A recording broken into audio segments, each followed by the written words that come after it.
presentará una solicitud con las correspondientes firmas para que en el plazo máximo de un mes se haga la convocatoria para una asamblea colegiada representativa para seguir el proceso contra el rector Henning Jensen por la asignación de fondos en el nombramiento de su hija Elena Jensen. El proceso disciplinario contra el rector de la Universidad de Costa Rica fue sugerido por la Oficina de la Contraloría Universitaria y también secundado por la Procuraduría de la Ética Pública de la UCR. Y para hablar de este tema y profundizar sobre este tema, ya nos acompaña doña Laura Pablo Sánchez, quien es secretario general de la Federación de Estudiantes de la UCR. Muy buenos días, buenos Laura, días. César, muy buenos días a la ciudadanía costarricense. Esperamos que este espacio sirva para esclarecer todas las dudas en torno al caso del rector de la Universidad de Costa Rica y asimismo para expresar la posición del estudiantado y una serie de docentes y administrativos que estamos sumamente preocupados por el rumbo que está tomando la Universidad de Costa Rica y que estamos sumamente preocupados porque consideramos que el deber de probidad y la ética deben ser valores que primen en la administración pública. ¿Por qué podrías explicarnos el proceso? ¿Por qué hay que llamar en un plazo máximo, decís, a una asamblea colegiada representada? ¿Cuál es esa instancia? ¿Qué vería? Y después, ¿por qué es la instancia que vería el caso del proceso de la elección del rector Henning Jensen en torno a la asignación, al nombramiento de su hija en un puesto en la Universidad de Costa Rica? Bueno, muchas gracias por la pregunta. En primer lugar, esto es un mecanismo que habilita el Estatuto Orgánico de la Universidad de Costa Rica. Los representantes de la Asamblea Colegiada son una de las otras formas de representación de la Universidad de Costa Rica y con 30 firmas de representantes estudiantiles más 30 firmas, más 15 firmas de estudiantes docentes, 15 y 15, es como se puede convocar a la asamblea plebiscitaria, que es la asamblea que trata sobre los asuntos de elección de los representantes de consejo universitario y de rectoría.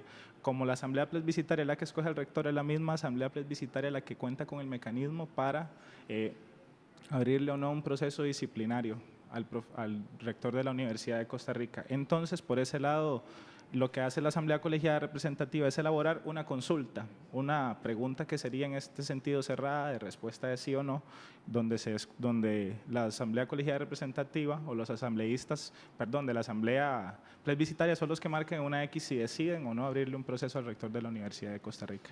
Entonces, ese es el mecanismo, lo establece el Estatuto Orgánico y también lo señalaba como una vía la Procuraduría de la Ética Pública en su informe, ¿verdad? Entonces, por ahí va la situación. ¿Sería entonces una asamblea para definir si se abre el proceso disciplinario propiamente en contra efecto, el rector? Porque en ese momento la instancia de discusión era en el Consejo Universitario y el Consejo Universitario era el que estaba creando una comisión. A este respecto, bueno, ya el pronunciamiento también de la Contraloría Universitaria señaló que la vía es la asamblea plebiscitaria, entonces lo que corresponde es seguir esa vía y que sean los mismos asambleístas plebiscitarios, profesores, administrativos y estudiantes los que decían cuál es el proceso que se tiene que abrir al rector de la Universidad de Costa Rica. ¿Y quién convoca esa asamblea colegiada representativa? Ustedes van a presentar una solicitud, pero ¿tiene potestades o futuro que la Federación de Estudiantes así lo solicite? Claro, la Federación de Estudiantes es el cogobierno estudiantil, también tiene muchísima incidencia en las discusiones institucionales. Hay espacios de discusión como en el Consejo Universitario donde hay representaciones estudiantiles, hay también comisiones institucionales de gran importancia para nuestra administración y básicamente nosotros sí podemos elevar el proceso siempre y cuando se cumpla con los requisitos que establece el Estatuto Orgánico. Y a ese respecto ya tenemos las 15 firmas de representantes de la Asamblea Colegiada Representativa que son estudiantes y también de los profesores. Entonces, estamos utilizando la vía que nos avala el estatuto. Sí. Digamos, se acepta la solicitud, se hace la convocatoria, se realiza la asamblea colegiada representativa y se define si se abre o no un proceso disciplinario. La asamblea colegiada elabora la consulta para que la asamblea plebiscitaria escoja en una votación si abrirle o no un proceso al rector de la Universidad. ¿Cuántas personas hay en la asamblea plebiscitaria? Son muchos, son como de un padrón creo que aproximadamente de 2.000. 2.000. ¿Y en la asamblea colegiada?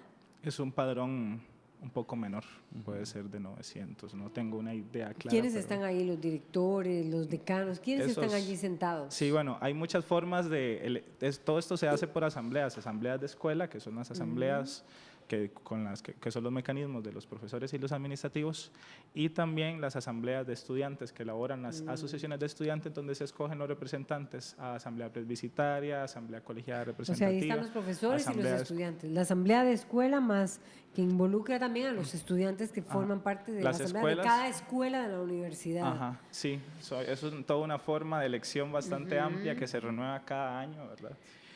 ¿Por qué para la gente que está afuera de la UCR o tal vez está dentro y no entiende mucho el tema administrativo, parece un tema muy complejo el Claro. llevar este caso del rector a ver si se le abre un proceso disciplinario? ¿Por qué es tan complejo hacer esto cuando se trata del rector de la Universidad de Costa Rica? Bueno, en primer lugar hay que señalar que la rectoría como tal es una posición que ostenta o concentra mucho poder. La rectoría tiene la posibilidad de nombrar a criterio propio a quienes van a ser los vicerrectores, y los vicerrectores tienen total discrecionalidad en la distribución de los gastos y los gastos operativos, ¿verdad? Ellos definen cuánto reciben las unidades académicas, las escuelas. Entonces, a ese respecto hay un entramado institucional bastante complejo, ¿verdad? Que es difícil de comprender, pero básicamente esas son las herramientas de las que dispone la institucionalidad de la Universidad de Costa Rica, y acudimos a ellas porque en ningún momento se han acudido a las herramientas propias para llevar a cabo un proceso de esta índole contra una autoridad universitaria, ¿verdad? En el momento en que se debió haber llevado a cabo la investigación fue apenas se supo sobre este caso, ¿verdad? El caso de presunto tráfico de influencias en el nombramiento irregular de la hija del rector, la señora Elena Jensen Villalobos, y a este respecto nosotros queremos apegarnos en primer lugar al principio de derecho, queremos apegarnos al debido proceso y queremos demostrar que somos una institución que todavía puede ser transparente en la administración pública y que también puede contar con la total legitimidad para llevar a cabo o asumir este tipo de procesos de la forma más transparente. El caso del rector es problemático porque básicamente viene a secuestrar la legitimidad que tiene la Universidad de Costa Rica para señalar problemáticas a nivel nacional, como por ejemplo la crisis institucional que se está viendo a cabo en el cementazo, ¿verdad? Que implica a los tres poderes de la República y que implica también a los partidos políticos principales de nuestro país. Por ejemplo, la Universidad de Costa Rica ahorita no tiene ninguna autoridad moral como la tuvo en otro tiempo para señalar estos casos de corrupción a nivel nacional, y nosotros queremos rescatar esta legitimidad de la Universidad de Costa Rica. No solo nosotros, la juventud que espera mejores resultados y que exige cuentas, ¿verdad? Sino también los docentes y los administrativos, que son un grupo de voces muy críticas y sensibilidades que están seriamente preocupadas porque este caso vendría a institucionalizar un régimen de impunidad. Nosotros podemos hacer esto desde la Federación de Estudiantes porque somos un sector menos vulnerable, pero nosotros sabemos que existen decanos, decanas o directores de escuela que tienen miedo de que les recorten en sus gastos operativos, o también sabemos de profesores que están ahí en vilo, pendientes de si les aprueban o no una gira. Ese es el nivel hay como un clima, ¿verdad?, de represión y de represalias que tiene muy asustados y que ha atenazado a muchos directores de escuela, a muchas sensibilidades a posicionarse públicamente. Y este asunto es problemático porque se pretende instrumentalizar la autonomía para que no se lleve a cabo ninguna investigación. Esto es muy problemático, ¿verdad? ¿Por qué? Porque el rector de la Universidad de Costa Rica presentó un recurso donde alega que no se le debe juzgar porque no existen mecanismos claros a nivel institucional, y que no debemos ampararnos a lo que dice la Procuraduría de la Ética y el Ministerio Público, sino que más bien deberíamos ampararnos a que nosotros no tenemos herramientas y como tal este caso no debería analizarse. Esto es problemático porque se está secuestrando el concepto de autonomía universitaria, se está instrumentalizando, es un concepto oportunista, chantajeado, hueco. Nosotros creemos en una verdadera autonomía universitaria que nos permita transparencia en la administración pública, que nos permita pedirle a nuestras autoridades que rindan cuentas, y nosotros sí creemos en esa autonomía universitaria que el rector de la Universidad de Costa Rica no está haciendo valer.